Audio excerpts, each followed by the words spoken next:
హైదరాబాద్ సికింద్రాబాద్ పరిధిలో అన్ని రకాల ఆర్టీసీ సిటీ బస్సు ఛార్జీలను పెంచుతున్నట్లు అధికారులు ప్రకటించారు. సిటీ ఆర్డినరీ, మెట్రో ఎక్స్ప్రెస్, ఈ ఆర్డినరీ, ఈ ఎక్స్ప్రెస్ బస్సుల్లో ఫస్ట్ 3 స్టేజీల వరకు ₹5, 4వ స్టేజ్ నుంచి ₹10 ఛార్జీలు వసూలు చేయనున్నారు. మెట్రో డీలక్స్, ఈ మెట్రో ఏసీ సర్వీసుల్లోనూ ఛార్జీలు పెంచారు. పెరిగిన అదనపు ఛార్జీలు ఈ నెల 6 నుంచి అమల్లోకి రానున్నట్లుగా ఆర్టీసీ అధికారులు తెలిపారు. ఇదే అంశానికి సంబంధించి పూర్తి అప్డేట్స్ హరిత అందిస్తారు. హరిత, సిటీలోని ఆర్టీసీ బస్సుల ఛార్జీలు పెంచారు అధికారులు, అయితే అప్డేట్స్ ఏంటి? అయితే టీజీఎస్ఆర్టీసీ ముఖ్యంగా గ్రేటర్ హైదరాబాద్ పరిధిలో ఈ ఆర్టీసీకి సంబంధించిన ఛార్జీలను పెంచుతూ నిర్ణయం తీసుకుంది. ఈ కొత్త ఛార్జీలు కూడా సోమవారం 6 తారీఖు నుంచి కూడా అమలు కాబోతున్నాయి. ప్రస్తుతం మనకు హైదరాబాద్ వ్యాప్తంగా కూడా 2800 బస్సులు నడుస్తున్నాయి. అయితే రానున్న రోజుల్లో మరికొన్ని ఎలక్ట్రిక్ వాహనాలు, ముఖ్యంగా గ్రేటర్ హైదరాబాద్ లో పెరుగుతున్న పొల్యూషన్ ని కంట్రోల్ చేసేందుకు రాష్ట్ర ప్రభుత్వం కంప్లీట్ గా ఓఆర్ఆర్ పరిధిలో కూడా కంప్లీట్ గా ఈవీ బస్సులను తెచ్చేందుకు ప్రణాళికలు సిద్ధం చేస్తోంది. దాదాపు 2027 కల్లా కూడా ఈ బస్సులన్నీ కూడా కంప్లీట్ గా ఈవీ కాబోతున్నాయి. ఈ నేపథ్యంలోనే దీనికి సంబంధించిన ఆదాయం సమకూర్చుకునేందుకు బస్సు ఛార్జీలను పెంచుతూ నిర్ణయం తీసుకున్నట్లు వెల్లడించారు.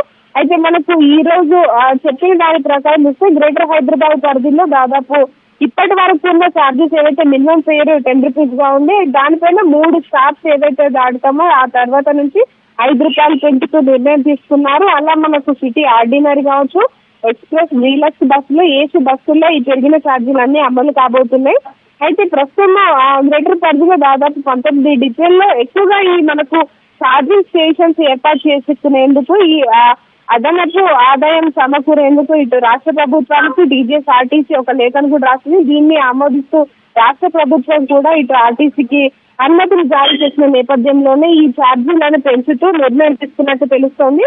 అయితే ఈ పెరిగిన ఛార్జీలు కూడా మరొక 2 రోజులు అంటే మనకు సోమవారం నుంచి కూడా కొత్త ఛార్జీలు అమలు కాబోతున్నాయి. గ్రేటర్ హైదరాబాద్ పరిధిలో ముఖ్యంగా ఒక చోటు నుంచి ఒక చోటికి వెళ్ళాలంటే చాలా వరకు కూడా స్టూడెంట్స్ కావచ్చు, వివిధ పనుల మీద వెళ్లే వాళ్ళు ఎక్కువగా ఆర్టీసీలను ఈ మధ్య కాలంలో వినియోగిస్తున్నారు. దాంతో పాటు ఇటు మహాలక్ష్మి స్కీమ్ అమలవుతున్న నేపథ్యంలో ఇటు ముఖ్యంగా ఏవైతే మనకు ఆర్టీసీ ఆర్డినరీ బస్సుల్లో మనకు 0 టికెట్స్ అన్ని కూడా అమలవుతున్నాయి. అవి మినహా మిగతా బస్సుల్లో ఏవైతే డీలక్స్ కావచ్చు, ఎక్స్ప్రెస్, దాంతో పాటు ఏసీ బస్సులు మనకి ఇప్పటికే మనకు శంషాబాద్ రూట్ కావచ్చు, వివిధ ప్రాంతాల్లో ఐటీ కారిడార్ లో ఏసీ బస్సులు అన్ని నడుస్తున్నాయి. ఈ బస్సుల్లో ఛార్జీలను పెంచుతూ నిర్ణయం తీసుకున్నారు. అయితే ఎక్స్ప్రెస్ కావచ్చు, ఈ ఎక్స్ప్రెస్, మెట్రో ఎక్స్ప్రెస్, దాంతోపాటు ఆర్డినరీలో ₹5 4వ స్టేజ్ నుంచి కూడా అమలు కాబోతున్నాయి. అలాగే మనకు ఏసీకి సంబంధించి చూస్తే ఈ మెట్రో ఏసీ సర్వీసుల్లో మొదటి స్టేజ్ నుంచి ₹5, 2వ స్టేజ్ నుంచి ₹10 అదనపు ఛార్జీలు వసూలు చేయనున్నట్లు ఆర్టీసీ అధికారులు అయితే వెల్లడించారు. దాదాపు ఏదైతే టోటల్ గా 2800 ఈవీ బస్సులు కంప్లీట్ గా డీజిల్ తొలగించేసి ఎలక్ట్రిక్ బస్సులను తీసుకురాబోతున్నారు. ఈ నేపథ్యంలోనే ఇటు ఆర్టీసీకి కూడా అదనపు ఆదాయం అవసరం ఉన్న నేపథ్యంలోనే ఈ ఛార్జీలను పెంచుతూ నిర్ణయం తీసుకున్నారు. దాదాపు గ్రేటర్ పరిధిలో దాదాపు 20 లక్షలకు పైగానే రోజువారీ ట్రావెలర్స్ ఆర్టీసీ సేవలను వినియోగించుకుంటున్నారు. వీళ్లపైన ఈ భారం అయితే పడబోతుంది. ప్రయాణికుల నుంచి అయితే కొంత నెగిటివిటీ రానుంది. అయితే మరో 2 రోజుల్లో పెరిగిన ఛార్జీలు అమలు కాబోతున్నాయి. ముఖ్యంగా ఈ ఆర్టీసీ డిపోలకు సంబంధించి ఈవీ స్టేషన్స్ ను ఏర్పాటు చేసేందుకు ప్రణాళికలు చేస్తున్నారు. ప్రస్తుతం ఉన్న 19 డిపోలు కాకుండా మరొక 10 డిపోలను కూడా అందుబాటులోకి తెచ్చేందుకు ప్లాన్ చేస్తున్న నేపథ్యంలోనే వాటికి దాదాపు ఒక్క డిపో ఏర్పాటుకు 8 కోట్లు ఖర్చు చేసేందుకు అవసరం అవుతుందని కూడా అధికారులు అంచనా వేస్తున్నారు.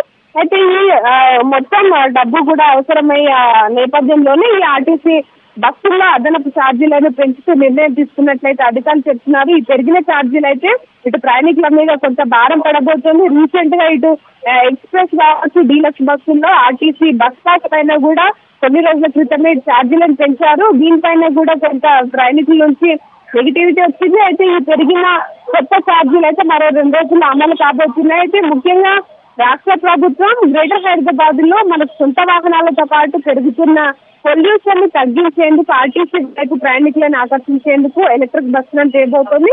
2027 కల్లా దాదాపు గ్రేటర్ పరిధి మొత్తంలో కూడా 2800 బస్సులను తీసుకొచ్చేందుకు ప్లాన్ చేస్తుంది.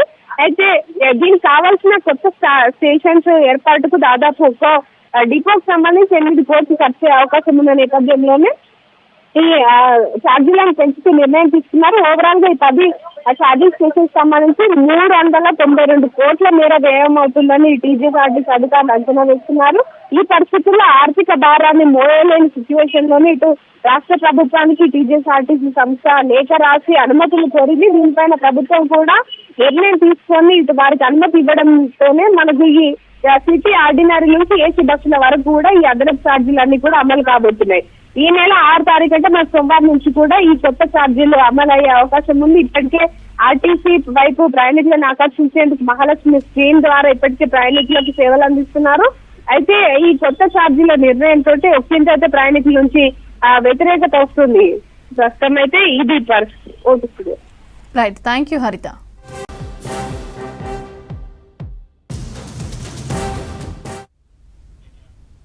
కాంగ్రెస్ సర్కార్ అధికారంలోకి వచ్చాక షేక్పేట్లో 33 కోట్లతో అభివృద్ధి పనులు చేస్తున్నామని తెలిపారు మంత్రి వివేక్ వెంకటస్వామి. హైదరాబాద్ జూబ్లీహిల్స్ షేక్పేట్ డివిజన్లోని బీజేఆర్ నగర్, అంబేద్కర్ నగర్లో పలు అభివృద్ధి కార్యక్రమాలకు శంకుస్థాపన చేశారు. అసెంబ్లీ, లోక్సభ ఎన్నికల్లో మాదిరిగానే జూబ్లీహిల్స్లోనూ బీఆర్ఎస్ ఓడిపోతుందని అన్నారు. ఈ కార్యక్రమంలో ఎమ్మెల్సీ విజయశాంతి, మాజీ ఎంపీ అంజన్ కుమార్ యాదవ్, స్థానిక కాంగ్రెస్ నాయకులు పాల్గొన్నారు.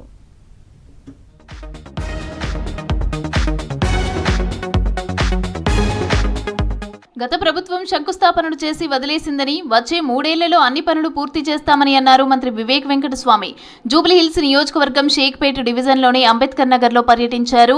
అంబేద్కర్ విగ్రహానికి పూలమాలలు వేసి నివాళులర్పించి స్థానికుల నుంచి వినతి పత్రాలు స్వీకరించారు మంత్రి వివేక్.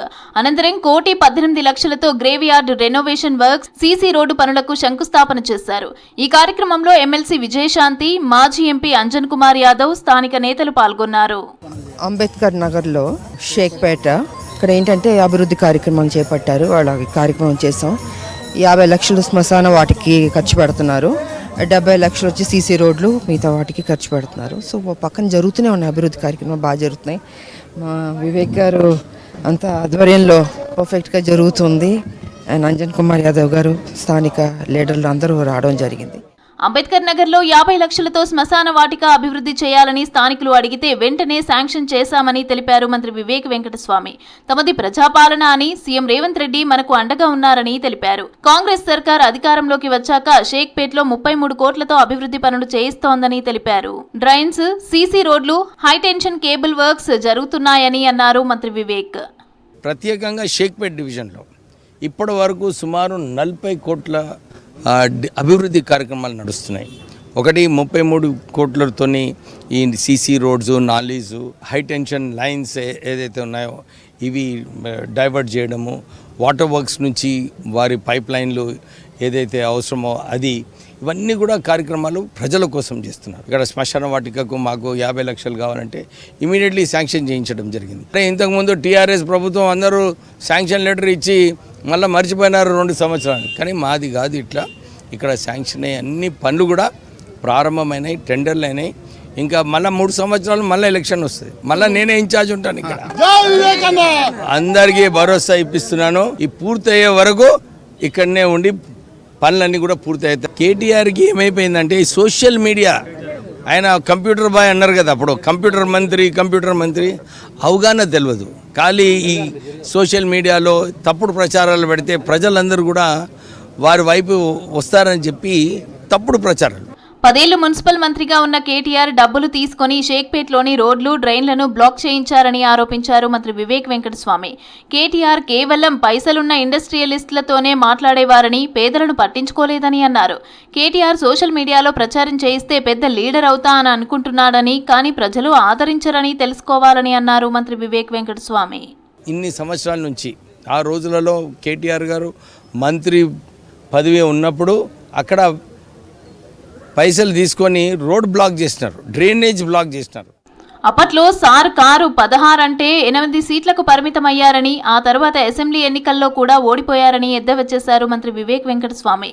పార్లమెంట్ ఎన్నికల్లో బీఆర్ఎస్ కు డిపాజిట్ లేని పరిస్థితి చూశామన్నారు. ఇప్పుడు కూడా జూబ్లీహిల్స్ బై ఎలక్షన్లో అదే రిపీట్ అవుతుందని అన్నారు మంత్రి Vivek Venkataswamy. Social media campaign చేసి ఆయన పెద్ద లీడర్ అవుతానని అనుకుంటున్నాడు. కేటీఆర్ ఇంతకుముందు ఎట్లయితే 16 సీట్లు సారు కారు 16 అని నేను వర్కింగ్ ప్రెసిడెంట్గా అని చెప్పినాడు. అప్పుడు ప్రజలందరూ కూడా టీఆర్ఎస్కి ఒక దెబ్బ కొట్టినరు. 8 సీట్లు ఓడిపోయినరు అప్పుడు ఆయన ఆధ్వర్యంలో. మళ్ళీ అసెంబ్లీ ఎలక్షన్లో ఓడిపోయినారు. మొన్న పార్లమెంట్ ఎలక్షన్లో కూడా డిపాజిట్ లేని పరిస్థితులు వచ్చినారు. ఇప్పుడు జూబ్లీ హిల్స్లో కూడా అదే పరిస్థితి ఉంటుంది ఆయన లీడర్షిప్లో. ఆయన అది గమనించాలి, అరే నా లీడర్షిప్ నిజంగా సరిగా లేదని చెప్పి. ఎందుకంటే ఇప్పుడు కూడా పనులు మంచిగా చేసినప్పుడు ప్రజలందరూ కూడా గుర్తిస్తారు, గమనిస్తారు. రాష్ట్ర ప్రభుత్వం చేపడుతున్న సంక్షేమ కార్యక్రమాలు అభివృద్ధి గురించి ప్రజలకు తెలిసేలా కార్యకర్తలు ప్రచారం చేయాలని సూచించారు మంత్రి వివేక్ వెంకటస్వామి.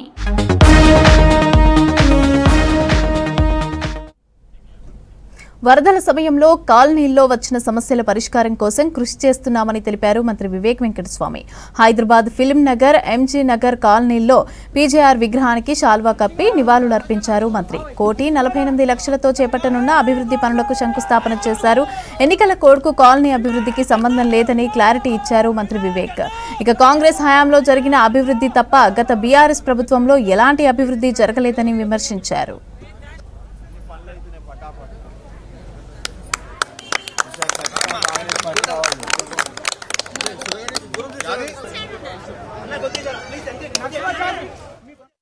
ఎంజీ నగర్ కాలనీలో షేక్పేట్ జూబ్లీ హిల్స్ నియోజకవర్గము మొన్న మార్నింగ్ వాక్ వచ్చినప్పుడు ఇక్కడ ప్రజలందరూ కూడా ఇబ్బందులు ఉండే. వర్షాల వలన నీళ్ళు వచ్చి పాపం వాళ్ళ ఇండ్లలో నీళ్ళు వస్తుండే. నేను జోనల్ కమిషనర్ గారిని అప్పుడు రిక్వెస్ట్ చేయడం జరిగింది, మనం ఎట్లైనా చేయాలని చెప్పి. ఇక్కడ 75 లక్షల నుంచి ఒక కల్వర్ట్ చేస్తున్నారు. జిహెచ్ఎంసీ ఆల్రెడీ ఒక 45 కోట్లతోని ఇక్కడ మెయిన్ డ్రైనేజ్ లైన్ ఏదైతే అవసరమో వీళ్ళందరూ ఏదైతే ఇవాళ కంప్లైంట్ చేస్తున్నారో ఇవన్నిటికీ ఒకటే పరిష్కారము. ఈ 45 కోట్ల నుంచి పెద్ద డ్రైనేజ్ లైన్ వేసేది అవసరం ఉన్నది. శాంక్షన్ అయిపోయింది, పని నడుస్తున్నది. 6 నెలల్లో ఈ పెద్ద డ్రైనేజ్ లైన్ కూడా పూర్తిగా అవుతుంది. ఈ కాలనీ నివాసులు అందరూ కూడా ఇక్కడ రోడ్డు సరిగా మరమ్మతులు కావాలంటే దానికి ఒక 13 లక్షలు, ఈ రోడ్డు వేయటానికి ఒక 40 లక్షలు, తర్వాత ఒక కమ్యూనిటీ హాల్ కావాలంటే దీనికి ఒక 21 లక్షలు. ఈరోజు భూమి పూజ 1,48,00,000 కోసము భూమి పూజ చేయడం జరిగింది. టెండర్స్ అయిపోయినాయి, త్వరలోనే పని కూడా స్టార్ట్ అవుతుంది. సో నేను ప్రజలందరికీ కూడా ఇదే చెప్తున్నాను, 10 సంవత్సరాల క్రితము ప్రజలందరూ కూడా గుర్తించుకుంటున్నారు. కాంగ్రెస్ హయాంలోనే ఇక్కడ ఈ మున్సిపాలిటీలో పని అయింది. ఇప్పుడు మళ్ళొకసారి కాంగ్రెస్ ప్రభుత్వం వచ్చిన తర్వాత మాకు పనులు అవుతున్నాయని చెప్పి ప్రజలందరూ కూడా హర్షం వ్యక్తం చేస్తున్నారు. అమెరికాలోని టెక్సాస్ రాష్ట్రం డెల్టాన్లో జరిగిన కాల్పుల్లో తెలుగు యువకుడు మృతి చెందాడు. హైదరాబాద్ మీర్పేట్లోని టీచర్స్ కాలనీకి చెందిన పోలే చంద్రశేఖర్ అమెరికాలో డెంటల్ సర్జరీలో మాస్టర్స్ పూర్తి చేశాడు. అక్కడి గ్యాస్ ఫిల్లింగ్ స్టేషన్లో రాత్రి డ్యూటీ చేస్తూ ఉండగా నల్ల జాతీయుడు జరిపిన కాల్పుల్లో అక్కడికక్కడే మృతి చెందాడు. దీంతో మృతుని కుటుంబంలో తీవ్ర విషాదం నెలకొంది. ఇదే అంశానికి సంబంధించి మీర్పేట్ నుంచి మరింత సమాచారం రామ్ ప్రసాద్ అందిస్తారు.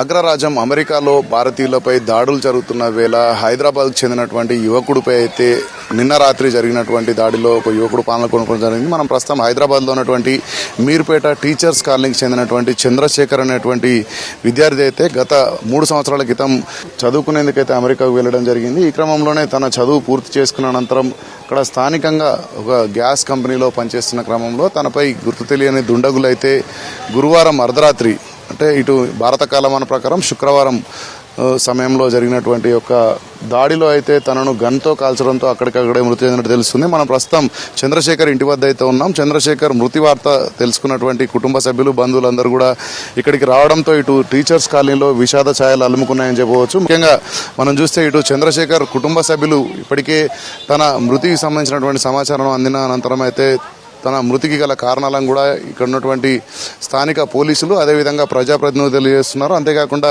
తన సోదరుని తీసుకురావాలంటూ కూడా తన కుటుంబ సభ్యులైతే తన అన్నలు ఇద్దరు కూడా ఉన్నారు, వారు కూడా ప్రాధేయపడుతున్నటువంటి పరిస్థితి. మనతో ఒకసారి చంద్రశేఖర్కు సంబంధించినటువంటి సోదరులు మాట్లాడేటువంటి ప్రయత్నం చేద్దాం. బ్రదర్, చెప్పండి, అసలు విషయం ఎన్ని గంటలకు తెలిసింది మీకు? నిన్న నైట్ యాక్చువల్లీ తను నాతో లాస్ట్ మాట్లాడిన కాల్ నిన్న నైట్.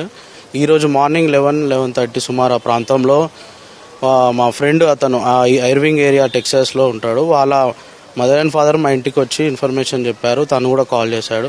సో ఈరోజు 11:30కి అలా తెలిసింది ఇన్ఫర్మేషన్. మామూలుగా ఎక్కడ దాడి జరిగింది, అసలు ఏ విధంగా హత్య చేశారని చెప్పారు? సో పార్ట్ టైంలో మన గ్యాస్ స్టేషన్లో వర్క్ చేస్తున్నాడు ఐర్వింగ్ దగ్గర, లైక్ ఐర్వింగ్ ఫోర్ట్ వర్త్ ఏరియాలో. సో తను లైక్ తన వరకు తను చేసుకుంటున్నాడంట. లైక్ వెహికల్ వచ్చి గ్యాస్ అది ఫ్యూయల్ ఫిల్ చేసిన తర్వాత సడన్గా అంటే ఫుటేజ్ మాకు రివీల్ చేయలేదు, సడన్గా వచ్చేసి హెడ్ షాట్ కొట్టేశాడంట. అది చాలా బాధాకరం మాకైతే, అసలు మేము జీర్ణించుకోలేకపోతున్నాము. మా బ్రదరు బాడీ ఎక్కడున్నా సరే అతను అక్కడ పోలీస్ వాళ్ళు తీసుకెళ్ళారంట. మాకు కరెక్ట్ ఇన్ఫర్మేషన్ ఏం తెలుస్తలేదు. మరి రాష్ట్ర ప్రభుత్వం కానీ కేంద్ర ప్రభుత్వం కానీ తొందర స్పందించి మా బ్రదర్ని ఇండియాకి పంపిస్తారని మేము ఆశిస్తున్నాము. అంటే అసలు మీ బ్రదర్ ఇక్కడ నుంచి ఎప్పుడు వెళ్ళిండు, చదువు కోసం వెళ్ళిన అంటున్నారు కదా, అసలు ఆయన చదువు ఏం కంప్లీట్ చేసిండు? తను బీడీఎస్ కంప్లీట్ చేసి లైక్ 2.5 years అయిపోయింది. తను డాక్టరేట్ పొందాడు ఇక్కడ కొత్తపేట పానినియా కాలేజ్లో. తను 2 years అయిపోయింది కంప్లీట్ చేసి. ఇప్పుడు ఎంఎస్ కోసం యుఎస్ టెక్సాస్లో వెళ్ళాడు ఎంఎస్ కోసం. సో అది కూడా కంప్లీట్ చేశాడు, గ్రాడ్యుయేషన్ పొందాడు. So is just trying to have a nice job at US. మనం చూసినట్లయితే తనకేమైనా గొడవలు ఉండేటి అంటే ఎక్కడున్న ఫ్రెండ్స్తో కానీ మనతో కానీ ఎప్పుడన్నా చెప్పేది ఏమన్నా పరిస్థితుల గురించి? లేదండి, తనకైతే ఎలాంటి గొడవలు అనేది అసలు తను డ్రింకింగ్ హ్యాబిట్స్ కానీ ఏ చెడు అలవాటు లేవు, ఎలాంటి బ్యాడ్ హ్యాబిట్స్ లేవు. తన ఫ్రెండ్స్ కూడా లిమిటెడ్ ఉండే. లైక్ ఇక్కడ డాక్టరేట్ చదువుకున్నప్పుడు చాలా బిజీ ఉండే, అక్కడ పోయినప్పుడు కూడా తన చదువుకున్న వరకు 2-3 ఫ్రెండ్సే ఉండే. లైక్ అక్కడ కూడా ఎక్కువ ఫ్రెండ్షిప్, గొడవలు ఎలాంటి దాంట్లో ఇన్వాల్వ్మెంట్ ఉండేది కాదు మా బ్రదర్కి అయితే. ఫైనల్గా మీరు ఏం కోరుతున్నారు ప్రభుత్వాన్ని కానీ దీని గురించి? మా బ్రదర్ని అయితే ఖచ్చితంగా ఈ రాష్ట్ర ప్రభుత్వం కానీ మన కేంద్ర ప్రభుత్వం కానీ తొందర స్పందించాలి. ఎందుకంటే ఇలాంటి ఇన్సిడెంట్స్ మా మదర్ చాలా స్పృహ తప్పిపోతుంది. మాకు చాలా బాధాకరమైన విషయం. తొందర స్పందించి మా బ్రదర్ బాడీని ఇక్కడ తరలించాలి. మా ఆయన ఈయన పెద్ద ఆయన రెండో ఆయన లాస్ట్ ఆయన, ముగ్గురు కొడుకులు. పీజీ అక్కడ అయిపోయింది. ఇంకా 2 నెలలు 3 నెలలు ఇక్కడ వస్తా అన్నాడు.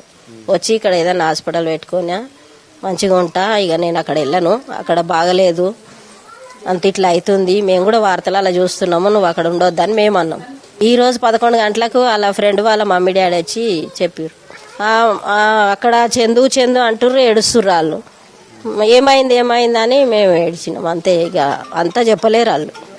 నా కొడుకును తొందరగా ఇక్కడ పంపించాలి సార్, అక్కడ ఉన్న ఇండియన్ స్టూడెంట్ అందరికీ సేఫ్టీ ఇవ్వాలి. సో మొత్తంగా చూస్తే ఇటు ఘటనలో చంద్రశేఖర్ మృతి చెందిన వార్త తెలుసుకున్న అంతరం అయితే కుటుంబ సభ్యులు, తన తల్లి కూడా ఇటు స్పృహ తప్పిపోయిందని తన సోదరుడు చెప్తున్న క్రమంలో ఇటు బాధిత కుటుంబాన్ని అయితే ఇక్కడ స్థానికంగా ఉన్నటువంటి పొలిటీషియన్స్ అందరూ కూడా వచ్చి పరామర్శించి వారికి అండగా నిలబడే ప్రయత్నం చేస్తున్నారు. మనం ఒకసారి ఇక్కడ గమనించే ప్రయత్నం చేద్దాం. ఇటు లింగాజిగూడ కార్పొరేటర్ దర్పల్లి రాజశేఖర రెడ్డి కూడా వచ్చారు, మాట్లాడే ప్రయత్నం చేద్దాం.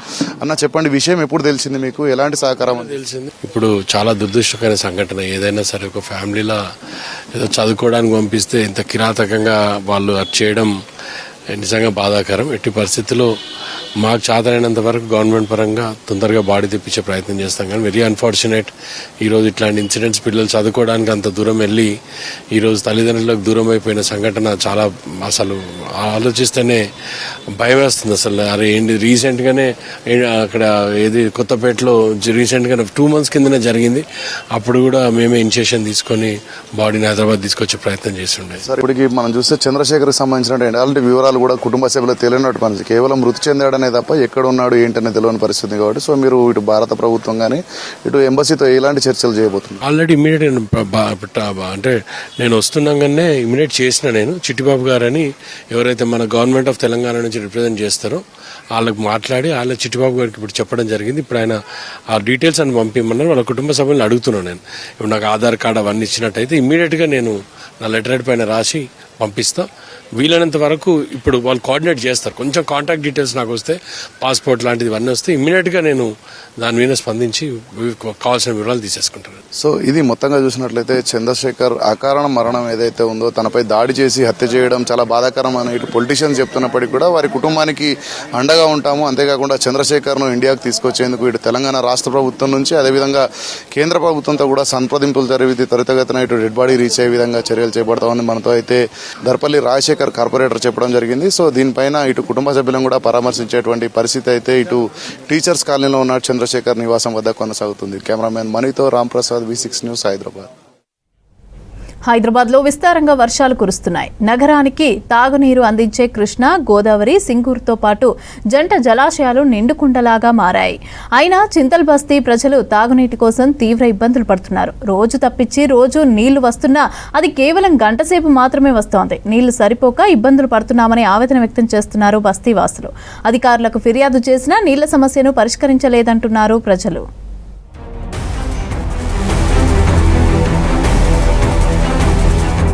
హైదరాబాద్ చింతల్ బస్తీ పరిసర ప్రాంతాల్లో జలమండలి అందించే నీళ్లు సరిగ్గా రావటం లేదని వాపోతున్నారు స్థానికులు. 3 నెలల క్రితం వరకు డే బై డే 2 గంటలు నీళ్లు వచ్చేవని, కానీ బోనాల పండుగ నుంచి కేవలం గంటసేపు మాత్రమే నీళ్లు వస్తున్నాయని అంటున్నారు. లో ప్రెషర్ తో వస్తున్న మంచినీళ్లను పట్టుకునే లోపే నల్ల బంద్ అవుతోందంటున్నారు. అధికారులకు ఎన్నిసార్లు ఫిర్యాదులు చేసినా పట్టించుకోవటం లేదంటున్నారు బస్తీవాసులు. మాకు నీళ్ళ ప్రాబ్లం చాలా ఉంది. మరి ఎక్కడ పోవాలి, మాకు బోరింగ్ లేదు. పోనీ ఇక్కడ పోయి తీసుకుందామంటే అది స్కూల్ది, అక్కడ పోతే వదలరు. ఇంకెక్కడికైనా తెచ్చుకోలేదు. మా నీళ్ళకి ప్రాబ్లం అయితే మేము ఎవరికి చెప్పుకోవాలి? పెద్ద సార్కి చెప్తే ఏమంటుంది, మాకు అంతనే మేము వదులుతామమ్మ, అంతకంటే ఎక్కువ వదలమంటుంది. మరి ఎక్కడ పోవాలో చెప్పండి నీళ్ళ కోసం. సరే బోరింగ్ ఉంది, వాటర్ ట్యాంక్ ఉంది అంటే అది కూడా లేదు మాకు. ఒక్క గంట కూడా టైం తక్కువ. తాడపాంచ్ కోసం మేము ఎందుకు బిందెలు పట్టుకొని పోతాం? వినాయక చవితి రోజు నీళ్ళు వచ్చినా బంద్ అయిపోయింది. ఇల్లు కడుకున్నప్పుడు మంచి నీళ్ళు పడదామంటే నల్ల బంద్. కనీసం 2 hours ఇప్పమని 1 hour ఇప్పితే నీళ్ళు మంచి నీళ్ళు పట్టే 4 పట్టేసరికి కథం బంద్. బస్తీకి నీటిని వదిలే లైన్ మెన్ కి కాల్ చేస్తే పట్టించుకోవడం లేదంటున్నారు స్థానికులు. వచ్చిన నీళ్లని వాడుకోవాలని, ఇక నుంచి నీళ్లు ఎక్కువగా రావన్నారని తెలిపారు. పక్కనే ఉన్న ఏసీ గార్డ్స్ లో నీళ్లు వృధాగా పోతున్నా అధికారులు పట్టించుకోవడం లేదన్నారు. ప్రైవేటు ట్యాంకర్లపై ఆధారపడాల్సి వస్తోందని చెప్తున్నారు బస్తీవాసులు. దాదాపు 3-4 months నుంచి వాటర్ ఏదైతే సప్లై ఉందో చాలా వరస్ట్గా ఉంది. ఎన్నిసార్లు అధికారులు కంప్లైంట్ చేసినా ఎలాంటి చర్యలు తీసుకోవట్లేదు. ఎన్నిసార్లు చెప్పినా हम लोग ICC उड़ते आप क्या करना है करो, हमारे से कुछ नहीं होता, हमारे को ऊपर से बोले जाओ, उनसे बात करो, इनसे बात करो, ఇలాంటి మాటలు మాట్లాడి ఆయన వాజిది ముఖ్యంగా ఫోన్ ఎత్తాడు లైర్మెన్. ఇది దాదాపు 3-4 months నుంచి తీవ్రమైన సమస్య ఉందన్న. ఎన్నిసార్లు ముందుకెళ్ళి చెప్పినా, కంప్లైంట్ ఇచ్చినా, డైరెక్టర్కి మెయిల్ పెట్టినాము, వాటర్ బోర్డ్ డిపార్ట్మెంట్లో కంప్లైంట్ ఇచ్చినాము. డైరెక్ట్ హెల్ప్ లైన్ నెంబర్ ఉంటుంది, దాని నుంచి మీకు సమస్య సాల్వ్ అయిందని వాళ్ళు ఎలాంటి కాల్ ఉండదు. వాళ్ళే దాని సమస్యని పరిష్కరించినట్టు వాళ్ళే ఒక మెసేజ్ పంపిస్తారు. తక్కువ సమయంలో లో ప్రెషర్ తో రావడంతో నీళ్లు సరిపోవడం లేదంటున్నారు స్థానికులు. పై అంతస్తుల్లో ఉండే వారికి నీళ్లు అందటం లేదంటున్నారు. సాయంత్రం అవ్వగానే నీళ్లు ఎప్పుడు వస్తాయా అని ఎదురు చూడాల్సిన పరిస్థితి వచ్చిందన్నారు. జలమండలి అధికారులు మంచినీళ్లను ఎక్కువ సమయం అందించాలని కోరుతున్నారు చింతల్ బస్తీ వాసులు. టైం ఉంటేనే లేదు, ఏ టైం అంటే ఆ టైంకి ఇడుతుండు. 1 గంట కూడా ఇడు. ఇంతకుముందు 5:30కి వస్తుండే, ఎప్పుడన్నా 5:30కి ఇడుస్తుండు, లేకపోతే 6 గంటలకు ఇడుస్తుండు, 3 గంటలకు ఇడుస్తుండు. ఎట్లా చెప్పాలి, నీళ్ళు సరిపోతలేదు. వాటర్ బోర్డు అధికారులకు, స్థానిక నాయకులకు ఎన్నిసార్లు చెప్పినా నీళ్ల సమస్య తీరటం లేదంటున్నారు చింతల్ బస్తీ వాసులు. వర్షాకాలంలోనే మంచినీళ్లకు ఇబ్బందులు ఎదురైతే రానున్న రోజుల్లో ఎండాకాలంలో పరిస్థితి ఎలా ఉంటుందని ప్రశ్నిస్తున్నారు స్థానికులు.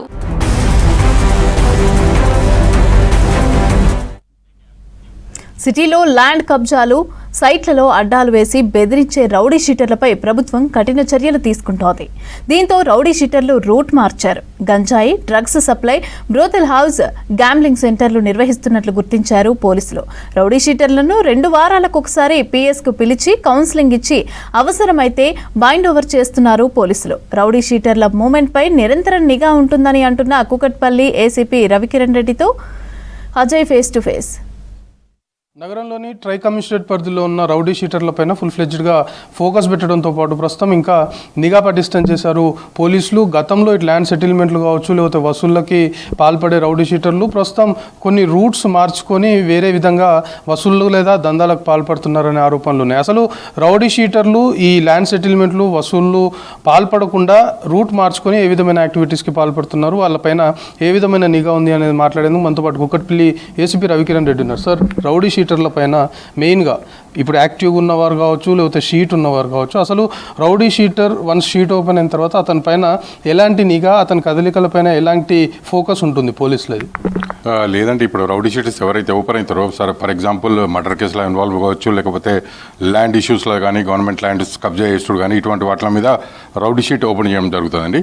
వీరి మీద ఖచ్చితంగా మేము ప్రతి పోలీస్ స్టేషన్లో కూడా మేము ఖచ్చితంగా వాళ్ళ మీద అబ్జర్వేషన్ పెడతామండి. వాళ్ళు ఒక్కొక్కరు ఒక్కో టైప్ ఉంటుందండి. ఇప్పుడు ఓల్డ్ ఏజ్ పీపుల్ ఉన్నారు, వాళ్ళు ఏం చేస్తలేరు, అంటే వాళ్ళు ప్రస్తుతానికి ఒక లాంగ్ బ్యాక్ ఒక 10 years బ్యాక్ 15 years బ్యాక్ వాళ్ళ మీద రౌడీ షీట్ ఉంది. వాళ్ళు ఇప్పుడు ఇల్ హెల్త్ ఉన్నారు, లేకపోతే వాళ్ళకు హెల్త్ పర్మిట్ చేస్తలేదు. సో అటువంటి వాళ్ళను కొంచెం లాంగ్ పీరియడ్ ఒక 3 months ఒకసారి వాళ్ళను అబ్జర్వేషన్లో పెడతా ఉంటాను. యాక్టివ్ ఉన్నారు, అదే ఇప్పుడు ప్రెసెంట్ యాక్టివ్ ఉన్నారు, వాళ్ళు యంగ్ ఉన్నారు, యాక్టివ్ ఉన్నారు. అటువంటి వ్యక్తుల మీద ఎవ్రీ 10 days 15 days ఒకసారి ఖచ్చితంగా మేము వారి మీద అబ్జర్వేషన్ పెడతామండి. వాళ్ళు పోలీసులను పిలిపిస్తాం, వారు ఏం చేస్తున్నారు, పొద్దున్న రాత్రికి వాళ్ళు ఏం వ్యాపారాలు చేస్తున్నారు అని చెప్పి కూడా వాళ్ళ మీద నిఘా పెడతామండి.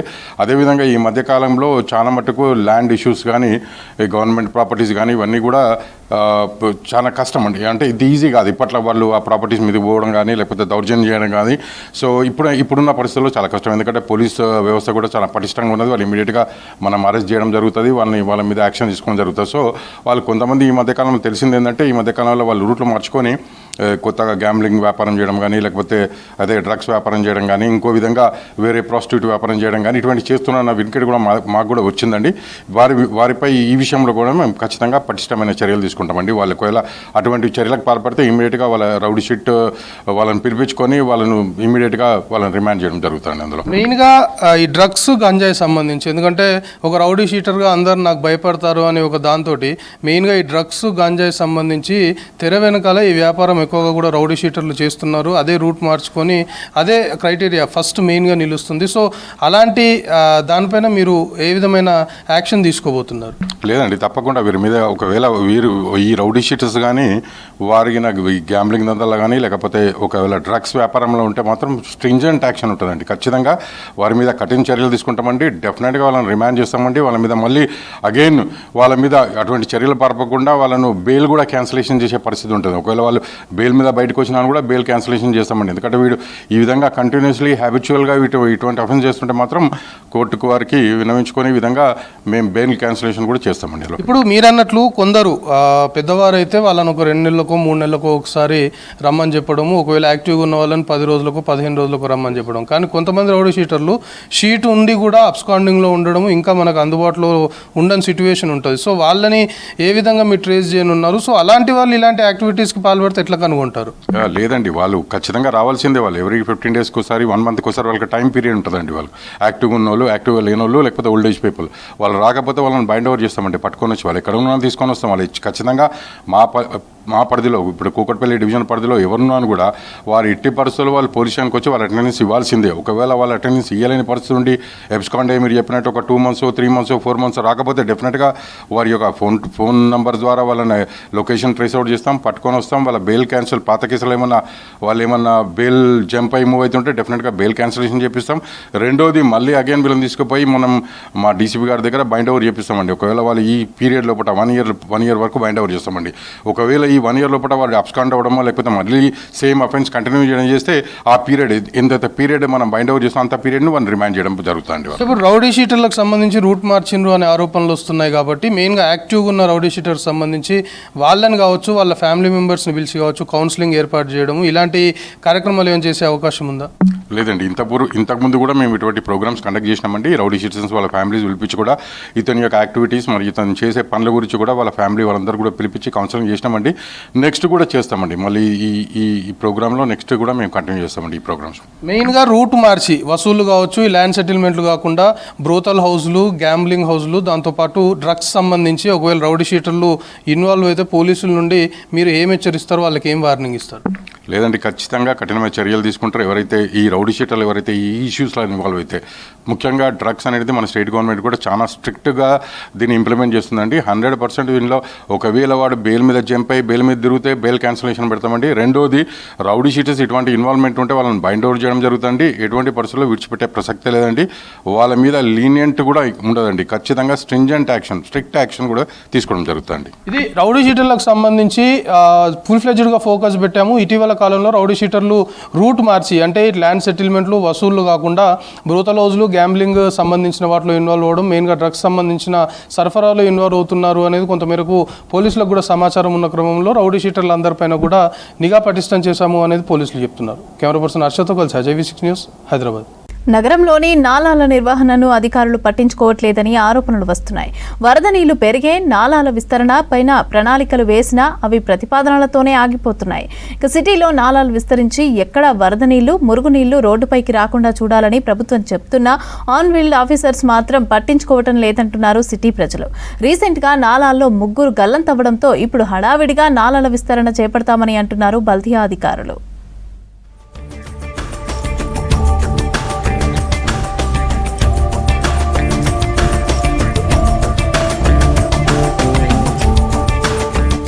నగరంలో నాలాల విస్తరణ ప్రతిపాదనలకే పరిమితమవుతోంది.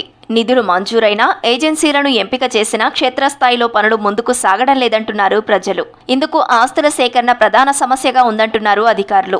వర్షాలకు 2 వ్యక్తులు గల్లంతైన అఫ్జల్ సాగర్ నాలా వద్ద కూడా ఇదే కారణమన్నారు. బంజారాయిల్స్, మాసబ్ ట్యాంక్, మెహదీపట్నం, ఆసిఫ్ నగర్, విజయనగర్ కాలనీ, మల్లెపల్లి, అఫ్జల్ సాగర్, గోషామహల్, గౌలిగూడ మీదుగా వరద మూసీలో కలుస్తోంది. ఎస్ఎన్డీపీలో భాగంగా 12 కోట్లతో ఈ నాలా విస్తరణ పనులు చేపట్టాలని గతంలో నిర్ణయించారు అధికారులు. కానీ మాంగార్ బస్తీ, పార్వతీలేన్ ప్రాంతాల్లో ఆస్తులు సేకరించాల్సి ఉంది. మాంగార్ బస్తీలో నాలాపైనే స్థానికులు నివాసాలు ఏర్పాటు చేసుకున్నారు. దీంతో ఆ నాలా పనులు ప్రారంభం కాలేదు. అదే నాలాలో పడి 2 గల్లంతయ్యారు.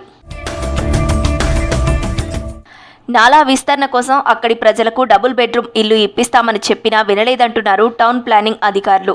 దీంతో ఎస్ఎన్డీపీ పనులు ప్రతిపాదనలకే పరిమితమయ్యాయని అంటున్నారు. నగరంలో 370 కిలోమీటర్ల ప్రధాన నాలాలున్నాయి. ఇందులో చాలా వరకు ఆక్రమించి నిర్మాణాలు, షెడ్డులు వేసుకున్నారు.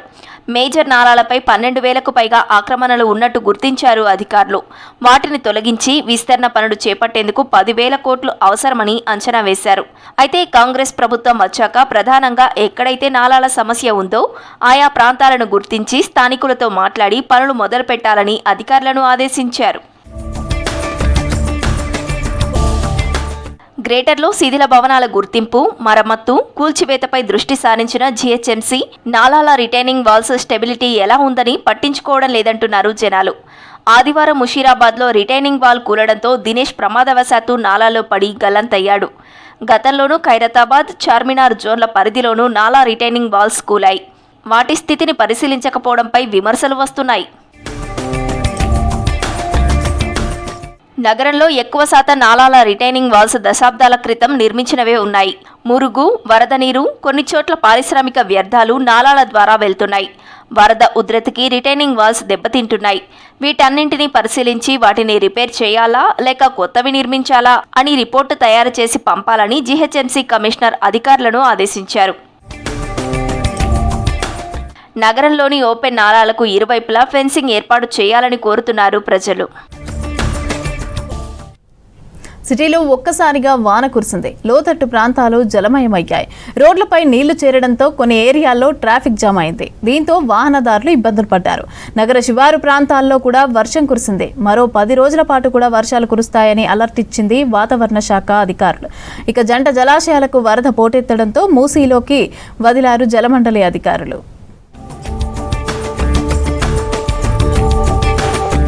హైదరాబాద్లో భారీ వర్షం కురిసింది.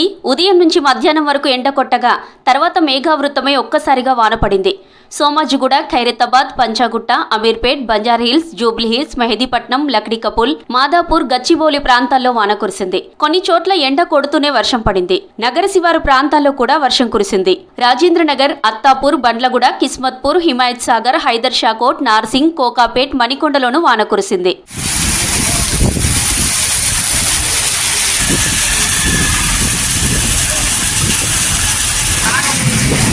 వర్షం నీళ్లతో లోతట్టు ప్రాంతాలు జలమయమయ్యాయి. రోడ్లపై వరద నీళ్లు ప్రవహించాయి. ట్రాఫిక్ జామ్లతో ఇబ్బందులు పడ్డారు వాహనదారులు. మధ్యాహ్నం సెకండ్ షిఫ్ట్ లో ఆఫీసులకు వెళ్లే ఉద్యోగులు వానకు తడిసిపోయారు. నగర వ్యాప్తంగా సాయంత్రం కూడా వర్షం కంటిన్యూ అయింది.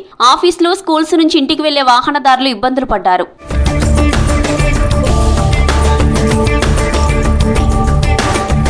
రాష్ట్రంలో డిఫరెంట్ వెదర్ కొనసాగుతుంది. ఓవైపు వర్షాలు కురుస్తూనే మరోవైపు ఎండలు దంచుకొడుతున్నాయి. ఈ నెల 15వ తేదీ వరకు వర్షాలు కురుస్తాయని అంచనా వేశారు వెదర్ ఆఫీసర్స్. 15వ తేదీ తర్వాత వర్షాలు తిరోగమనమయ్యే అవకాశం ఉందని చెప్పారు. ఒకే చోట భారీ మేఘాలు ఏర్పడి తక్కువ సమయంలో కుండపోత వర్షాలు కురుస్తున్నాయని చెప్పారు. గ్రీన్ హౌస్ ఎఫెక్ట్ తో గ్లోబల్ వార్మింగ్ అవుతుందన్నారు వెదర్ ఆఫీసర్ ధర్మరాజు. పర్యావరణంలో మార్పు అనేది చాలా స్పష్టంగా కనిపిస్తుంది. మనకి గత కొన్ని సంవత్సరాలతో పోలిస్తే ప్రస్తుతం ఉన్న హైదరాబాద్ వాతావరణం కానీ తెలంగాణ వాతావరణం కానీ అనేక మార్పులు అనేవి చోటు చేసుకున్నాయి. ముఖ్యంగా స్థానికంగా ఏర్పడినటువంటి మార్పుల వల్ల కూడా ఇట్లాంటి తీవ్రత కూడిన జల్లులు అనేవి ఒక్కసారిగా రావడం, తర్వాత మళ్ళీ పొడిబారిన వాతావరణం ఉండడం, లేదు అంటే తీవ్రత ఎండ రావడం అనేవి కూడా చూడొచ్చు. ముఖ్యంగా మనం ఉపయోగించేటువంటి సహజ వనరులు కానీ ప్రకృతి సంబంధమైనటువంటి సిద్ధమైనటువంటి వనరులు ఏవైతే ఉన్నాయో అధిక మొత్తంలో వాడడం వల్ల కూడా ఒక విధంగా భూ ఉపరితలం మీద ఉన్నటువంటి వేడిమి వాతావరణం అనేది క్రమేపీ పెరిగే అవకాశం కూడా కనిపిస్తుంది. ముఖ్యంగా గ్రీన్ హౌస్ గ్యాసెస్ అవి కొంతవరకు ఉంటే భూమికి హాని చేయవు, కానీ అధిక మొత్తంలో ఉంటే మాత్రం భూమికి హాని చేసే అవకాశం కూడా కనిపిస్తూ ఉంటుంది. ఎగువన కురుస్తున్న వర్షాలతో జంట జలాశయాల వరద పోటెత్తింది. దీంతో మూసీలోకి 4000 క్యూసెక్కుల నీళ్లను వదిలారు జలమండలి అధికారులు. ఉస్మాన్ సాగర్, హిమాయత్ సాగర్ ఎగువ ప్రాంతాల్లో ముందస్తుగా ఆరెంజ్ అలర్ట్ జారీ చేశారు. జంట జలాశయాలను water board MD Ashok Reddy అధికారులతో కలిసి పరిశీలించారు. ఉస్మాన్ సాగర్కు 300 క్యూసెక్ల ఇన్ఫ్లో వస్తుండగా 3 గేట్లు ఎత్తి 2000 క్యూసెక్లను మూసీలోకి వదులుతున్నారు. హిమాయత్ సాగర్కి ఇన్ఫ్లో 400 క్యూసెక్కులు రాగా 2 గేట్ల నుంచి 2000 క్యూసెక్కులు దిగువకు రిలీజ్ చేశారు అధికారులు.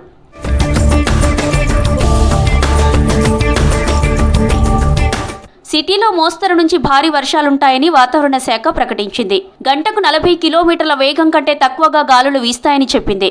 ప్రజలు అప్రమత్తంగా ఉండాలని, అత్యవసరమైతేనే బయటకు రావాలని సూచించారు జీహెచ్ఎంసీ, హైడ్రా అధికారులు.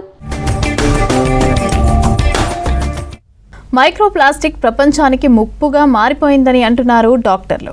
గాలి, నీరు, ఆహారం ద్వారా ప్లాస్టిక్ శరీరంలోకి వెళ్లి తీవ్రమైన వ్యాధులకు కారణమవుతోందని అన్నారు ప్రొఫెసర్ ప్రభాకర్ రెడ్డి. దీంతో క్యాన్సర్ లాంటి రోగాలు పెరుగుతున్నాయని తెలిపారు. ప్లాస్టిక్ వాడకం తగ్గించకపోతే శరీరం మొత్తం నిండిపోతుందని హెచ్చరిస్తున్న NIMS clinical pharmacology additional professor doctor Prabhakar రెడ్డితో Srisailam face to face. Microplastics మన కంటికి కనిపించకుండానే, మనకు తెలియకుండానే మన శరీరంలోకి వెళ్ళిపోయి అనేక రకమైనటువంటి అనారోగ్య ముప్పును తెచ్చిపెడుతున్నాయి. అసలు ఈ మైక్రోప్లాస్టిక్స్ మన శరీరంలోకి ఏ మార్గాల ద్వారా వెళ్తున్నాయి, ఒకవేళ ఈ మైక్రోప్లాస్టిక్స్ ఇట్లనే మనం శరీరంలోకి వెళ్తే కనుక ఎట్లాంటి ఇబ్బందులు అయితే మానవాళికి ఎట్లాంటి ముప్పు ఉంటుంది, ఈ అంశాలకు సంబంధించి NIMS hospital clinical pharmacology additional professor doctor Prabhakar Reddy మనతో ఉన్నారు. ఆయన అడిగి మరిన్ని విషయాలు తెలుసుకుందాం. ముందుగా సార్, మైక్రోప్లాస్టిక్స్ గురించి చర్చ జరుగుతుంది, మాట్లాడుకుంటారు, తర్వాత వదిలేస్తుంటారు. ఎందుకు అంటే అది మన కళ్ళ ముందు కనిపించదు కాబట్టి. ఏ స్థాయిలో ఇది ప్రమాదకరం ఒకసారి చెప్పండి. ఇప్పుడు మనం నీళ్లు తాగుతామా, వాటర్ బాటిల్ తీసుకుంటాం, నెక్స్ట్ మనం ప్లాస్టిక్ బ్యాగ్ తీసుకుంటాం. దీంట్లో ఏమవుతుందంటే నీళ్ళ బాటిల్ ఏమవుతుందంటే ఇట్స్ ఏ ప్లాస్టిక్ బాటిల్, దాంట్లో లోపల కోటింగ్ ఉంటుంది. ఆ కోటింగ్ ఏమవుతుందంటే వాటర్ పోసిన తర్వాత డిజాల్వ్ కావచ్చు. ఇంకోటి మనం బయటపడేసినవి ప్లాస్టిక్ ఎంత అవుతుందంటే ఈరోజు హైదరాబాద్లో మనం అనుకుంటే హాఫ్ ఆఫ్ ది హైదరాబాద్ మొత్తం ప్లాస్టిక్తో నిండిపోతుంది. సో దీన్ని ప్రివెంట్ చేయాలి. ఎందుకంటే ఇవన్నీ ఎన్విరాన్మెంట్లో పోయి డిగ్రేడ్ అయ్యి దే కెన్ బికమ్ మైక్రోప్లాస్టిక్స్. ఈ మైక్రోప్లాస్టిక్స్ మళ్ళీ ఏమవుతాయి, నానో పార్టికల్స్ అవుతాయి. మైక్రోప్లాస్టిక్స్ అనేది మనకు వచ్చేది ఆహారంలో రావచ్చు, వాటర్లో రావచ్చు, దేంట్లో అయినా రావచ్చు. నానో పార్టికల్స్ అయిన తర్వాత ఏమవుతాయంటే అవి జస్ట్ మన ఎయిర్లో కూడా ఉండొచ్చు. ఎందుకంటే nano particles less than 1 micrometre size ఉంటాయి. They can go to even nano micrometre millimetre size. ఈ సైజ్ పోయినప్పుడు ఏమవుతుందంటే అవి గాల్లో ఉండిపోతాయి. గాల్లో ఉండిపోయినప్పుడు మన బాడీలోకి ఈజీగా ఎంటర్ అవుతాయి త్రూ ఎయిర్. ఇవి బాడీలోకి ఎంటర్ అయిన తర్వాత ఏమవుతాయి, ఫస్ట్ ఎనీథింగ్ ఎలిమినేట్ చేయాలంటే కిడ్నీస్ ఉన్నాయి. ఫస్ట్ కిడ్నీలో సెటిల్ అవుతాయి, లివర్లో సెటిల్ అవుతాయి. So it can cause any disease. ఇది ఇట్లా జరుగుతుంటే plastics are known to be carcinogens, they are known to cause cancer. So మనం అన్ని జబ్బులు maximum age related, pollution related జబ్బులు ప్రివెంట్ చేయొచ్చు మైక్రో పార్టికల్స్ ప్లాస్టిక్స్ బ్యాన్ చేస్తే. బ్యాన్ చేయడం కన్నా యూస్ తగ్గించాలి. మనం యూస్ చేసే ప్లాస్టిక్ కొనే ప్లాస్టిక్ అన్నీ తగ్గించేస్తే we can save the world from environmental pollution, then health hazards. చిన్న పిల్లలకు పుట్టిన వెంటనే వాళ్ళకు పాల డబ్బాలు మనం పడుతున్నాం, అందులో పాలు పోసి అట్లా అందులో వేడి పాలు కూడా పోసి చల్లారుస్తారు కొన్నిసార్లు. పుట్టినప్పటి నుంచే మైక్రోప్లాస్టిక్స్ మన బాడీలో ఉండిపోతే దాని ద్వారా వచ్చేటువంటి సైడ్ ఎఫెక్ట్స్ కానీ అనారోగ్య సమస్యలు కానీ ఏమేమి ఉంటాయండి రోజువారీ జీవితంలో కూడా? సో ఇప్పుడు ఏమవుతుందంటే మనం చూస్తున్నాం హార్ట్ అటాక్స్ 20 ఏండ్లు, క్యాన్సర్లు 30 ఏండ్లు, లంగ్ డిసీజెస్ 25.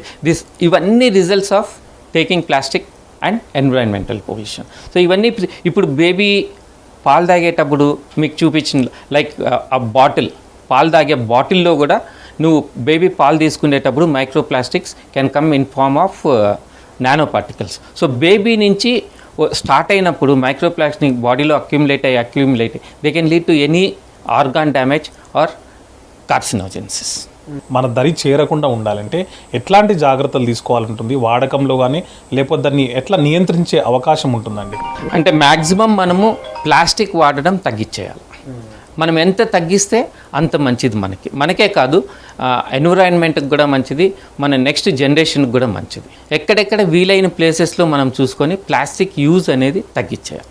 మనం వాటర్ బాటిల్స్ యూజ్ చేస్తాం, క్యారీ బ్యాగ్స్ వాడతాం, మ్యానుఫ్యాక్చరింగ్ సెక్టర్లో కూడా చాలా వాడతారు. అవన్నీ యూజెస్ తగ్గించేయాలి. అప్పుడు మనకి ఎన్విరాన్మెంట్ పొల్యూషన్ తగ్గుతుంది, హెల్త్ బెనిఫిట్స్ కూడా చాలా ఉంటాయి. ఇంకొకటి సార్, ఈ మధ్య సింగిల్ యూజ్ ప్లాస్టిక్ అని మాట్లాడుతున్నారు. అంటే ఒకసారి వాడి దాన్ని పడేయడమో ఏదో చేస్తున్నారు. అంటే సింగిల్ యూజ్ ప్లాస్టిక్స్తో కూడా మనకి ఇదే ముప్పు ఉంటుందా? ఒకవేళ నిజంగానే అది ఒకటేసారి వాడి పడేయడం వల్ల ఏమైనా పర్యావరణానికి మేలు జరిగే ఛాన్స్ ఏమైనా ఉంటుందా? మన ఆరోగ్యానికి కూడా ఏమైనా మేలు జరగవచ్చా? ఎనీ ప్లాస్టిక్ అది నాన్ డిగ్రేడబుల్, నాన్ బయోడిగ్రేడబుల్. అది it will take at least 100 to 1000 years మొత్తం డిగ్రేడ్ అయిపోయేదానికి. సో మనం ఎంత ప్లాస్టిక్ యూస్ చేసి పడేస్తే అంత బరువు అర్త్ మీద పడుతుంది, భూమి మీద పడుతుంది. భూమికి ఎప్పుడైనా బరువు ఎక్కిందనుకోండి ఏమవుతుంది? సర్వనాశనం అవుతాం. So plastic also one day is going to cause మొత్తం భూమినే సర్వనాశనం చేసేదానికి ఛాన్సెస్ కూడా ఉన్నాయి. ఇది చూసారు కదండి, మనం నడిచే నేల కానీ, తాగేటువంటి నీళ్లు కానీ, పీల్చేటువంటి గాలి కానీ మనకు తెలియకుండానే ఈ మైక్రో ప్లాస్టిక్స్ అనేవి మన శరీరంలోకి వెళ్ళిపోతున్నాయి. మన శరీరాన్ని పాడు చేయడమే కాదు, అది భూమిని కూడా కలుషితం చేస్తుంది. కొన్ని వేల సంవత్సరాల పాటు అవి అట్లనే ఉండిపోవడం వల్ల, అవి కరిగిపోకుండా ఉండడం వల్ల భూమి కూడా కలుషితం అయిపోయి అనేక పర్యావరణ మార్పుల కారణంగా అనేక ఇబ్బందులు కూడా ప్రజలు ఎదుర్కోవాల్సి వస్తుంది. కాబట్టి పర్యావరణం బాగుండాలి, మన ఆరోగ్యం కూడా బాగుండాలి అంటే ప్లాస్టిక్ని ఆ వాడకం తగ్గించడం, దాన్ని నియంత్రించడం వల్లే అది సాధ్యమవుతుందని చెప్పి డాక్టర్ ప్రభాకర్ గారు చెప్తున్నారు. కెమెరా పర్సన్ జగన్తో Srisailam, V6 news, Hyderabad. Comic Con fest కి మరోసారి వేదిక అవ్వనుంది భాగ్యనగరం. హైటెక్స్లో అక్టోబర్ 31 నుంచి నవంబర్ 2వ తేదీ వరకు ఈ ఫెస్టివల్ జరగనుంది. 3 రోజుల పాటు జరిగే ఈ ఈవెంట్లో దాదాపు 80,000 మందికి పైగా పాల్గొంటారని చెప్తున్నారు నిర్వాహకులు. వివిధ రంగాలకు చెందిన ఇంటర్నేషనల్ సెలబ్రిటీస్, సినీ సెలబ్రిటీస్ స్పెషల్ అట్రాక్షన్గా నిలుస్తారని తెలిపారు.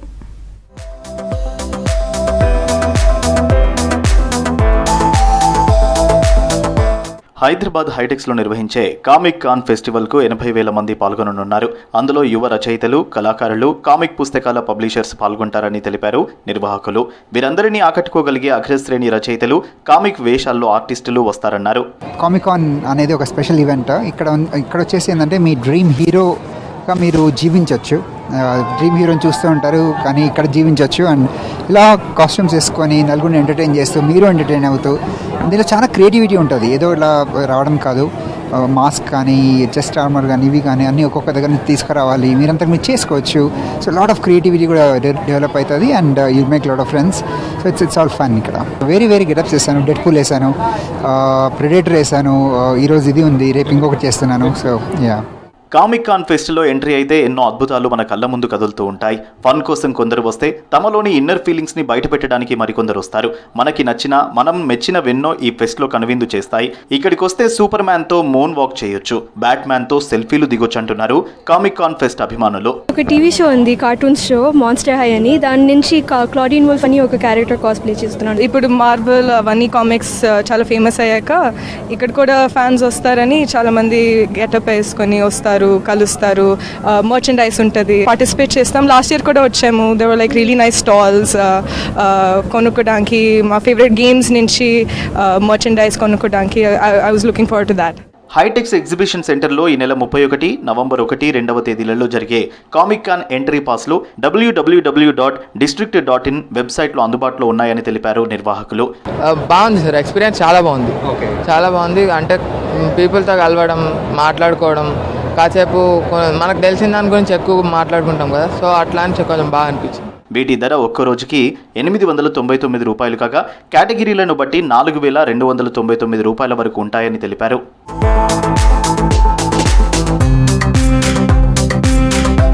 తమలోని ఇన్నర్ వాయిస్ని ఈ ఫెస్ట్లో వినిపించవచ్చని అభిమానులకు చూపించవచ్చన్నారు కామిక్ లవర్స్. ఈసారి జరిగే ఈవెంట్లో Crunchyroll Haikyu, Doctor Stone characters special అట్రాక్షన్గా నిలవనున్నాయి. అభిమానులతో ప్రత్యేకంగా మాట్లాడనున్నారు. ఫస్ట్ టైం క్రియేటర్స్ని ఇంక్లూడ్ చేశారు ఆర్గనైజర్స్.